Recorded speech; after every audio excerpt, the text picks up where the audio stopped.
scriptures we have today is taken from, we'll start from Matthew, and then we'll go over to Mark. Matthew 18, we have 2 verses to read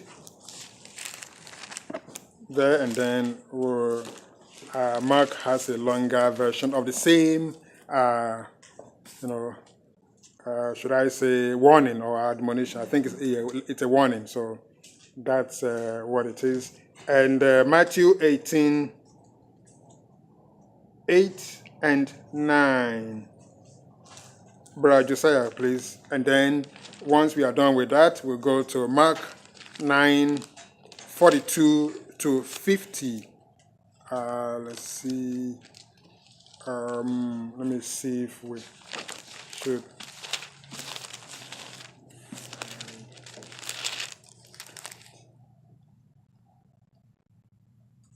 Okay. Yeah, the same. Well, actually, 3 places. All right. Let's start with Matthew 5, 29 and 30.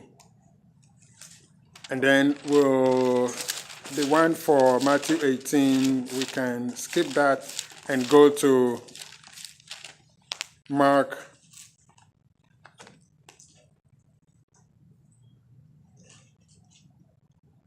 Yeah, let's skip the one for Matthew 18, and then we'll go to Mark 9, 42 to 50. Brother Josiah, please. Matthew 5, 28 and 29. 29, 30. 29, 30. And if thy right eye offend thee, pluck it out and cast it from thee, for it is profitable for thee that one of thy members should perish, and not that thy whole body be cast into hell. And if thy right hand offend thee, cut it off and cast it from thee, for it is profitable for thee that one of thy members should perish, and not that thy whole body should be cast into hell. Amen.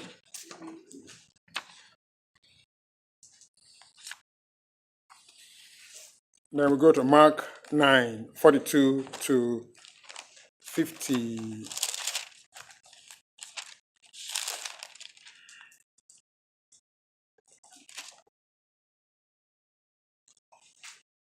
Mark 9, 42 to 50. And whosoever shall offend one of these little ones that believe in me, it is better for him that a millstone were hanged about his neck, and he were cast into the sea. And if thy hand offend thee, cut it off. It is better for thee to enter into life maimed than having 2 hands to go into hell, into the fire that never shall be quenched, where their one dieth not, and the fire is not quenched. And if thy foot offend thee, cut it off.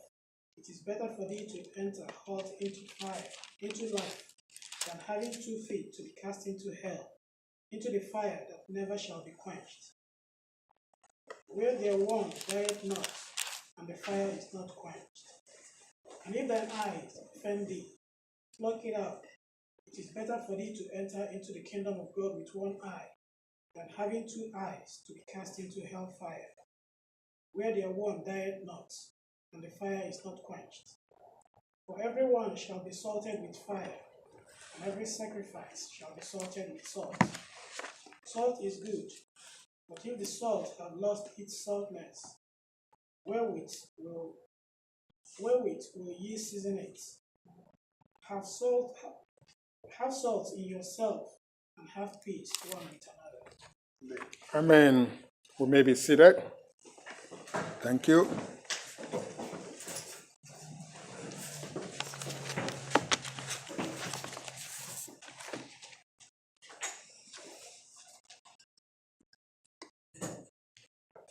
The title for the sermon is, If Your Eye, in this case, eyes, cause you to sin, will you pluck it out or keep it? If your eyes cause you to sin, will you pluck it out or let it stay?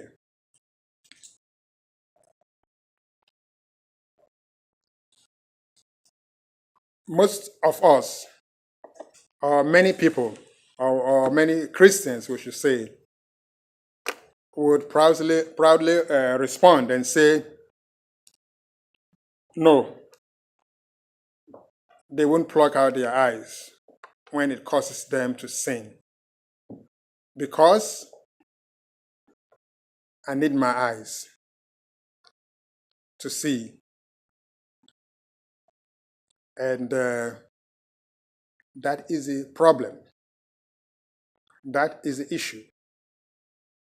And this affects many levels of our Christian life.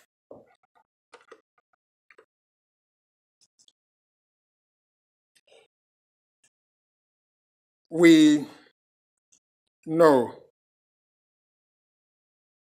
that when the Lord Jesus Christ gave this warning,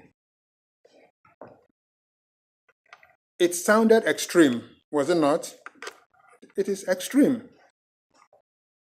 And many people who interpret the scriptures or who know the scriptures will say, oh no, Christ didn't actually mean that you should pluck out your eyes. He didn't mean that you should cut off your arm or cut off your leg or either right or left. It doesn't matter whether it's right or left. But do we think Christ said it as a joke? It wasn't a joke. He meant it.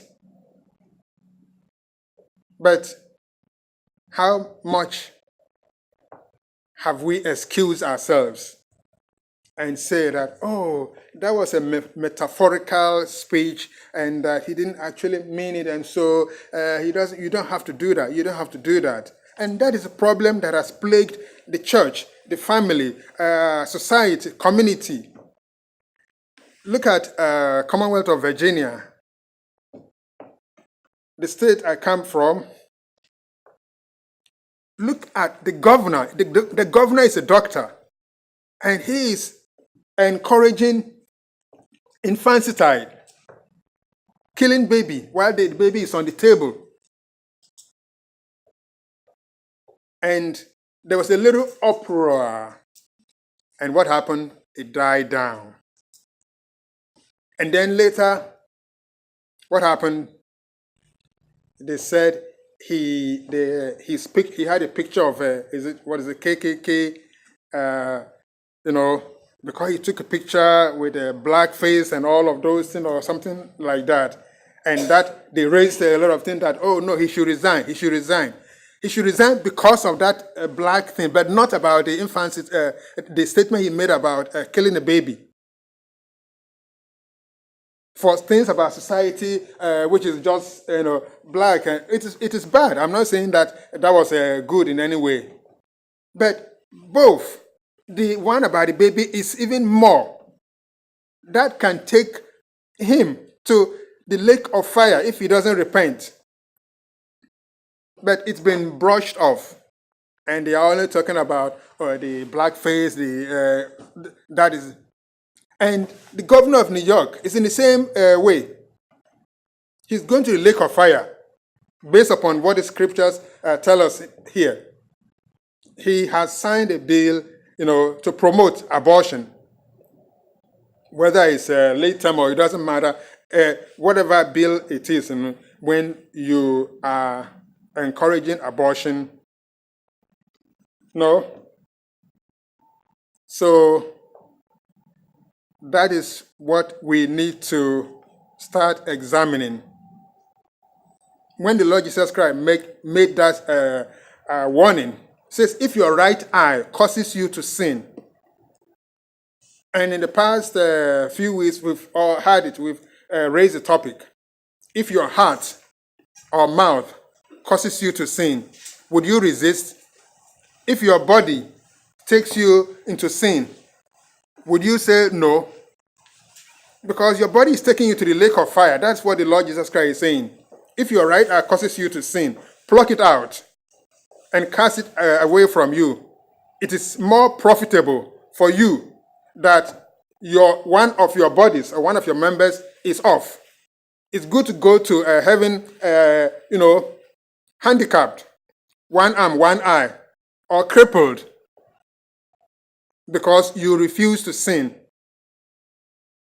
than to say that, oh no, this is my body, this is my my brother, my sister, my father, my mother, my pastor.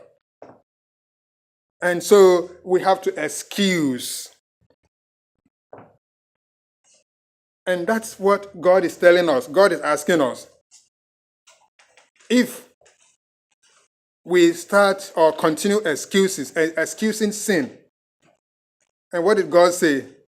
Woe, cursed is the one who says good is bad and bad is good. If your right leg causes you to sin, that is the whole thing. So we now have questions that we have to ask. If your right leg, it doesn't matter whether it's right or left, if any part of you causes you to sin, are you going to say that, oh, this is my part, I need it to wear my shoe, I need it to, to dress. If somebody sees me with one eye, I won't be able to get employment. I won't be able to, then if that is the case, why are so many handicapped people employed in companies? Some go with wheelchairs, and there's no shame about it. Why can't we do the same as Christians? Oh, for God's sake, no, I won't do that. But we give in. Question 1. If your wife or husband is involved in sin and you know it, would you go along with it and end up in hellfire? And what did the Lord Jesus Christ add to it? Where there are worms, dieth not, and the fire is not quenched.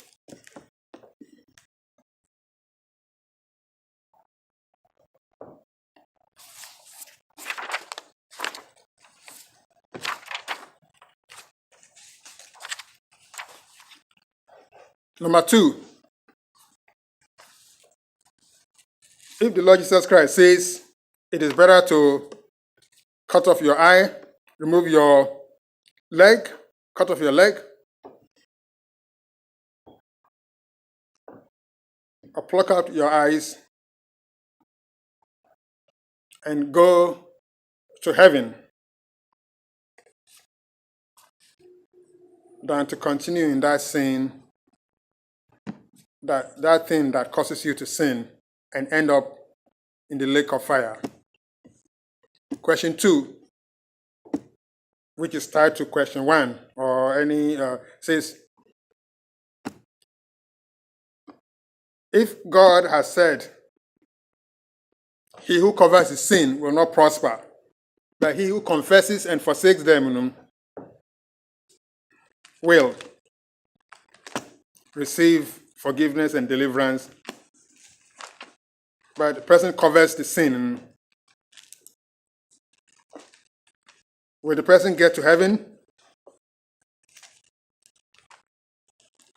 So, question, it's up to us to answer the question. Let's read what it says. Proverbs 28:13 says, he that covereth his sins shall not prosper, but whosoever confesseth and forsaketh them shall have mercy. And we remember when the prophet Moses was warning the Israelites that you have to diligently obey. And they said, oh, we will obey. And when Commander Joshua also warned them, they said, oh, no, we are not going to go, we are going to follow. The question is that, are we We know what happened to them. They promised but failed. So in our case, what are we going to do?